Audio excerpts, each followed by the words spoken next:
If you find yourself locked out of your Revolut account due to suspicious activity, follow these steps to regain access. This guide will help you navigate the process smoothly. Step 1. Open the Revolut app. Launch the Revolut app on your mobile device. Ensure you have the latest version installed to avoid any issues during the recovery process. Step 2. Go to the Help section. In the app, navigate to the Help section. This is usually found in the Profile or Settings menu. Here, you can find resources related to account access and security. Step 3. Report suspicious activity. Select the option to report suspicious activity. You may need to provide details about the issue, such as when you notice the suspicious activity and any notifications you receive from Revolut.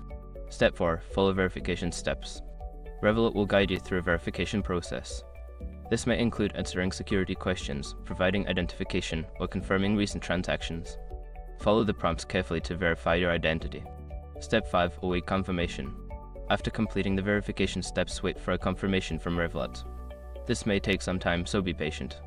Once your identity is confirmed, you will receive instructions on how to regain access to your account.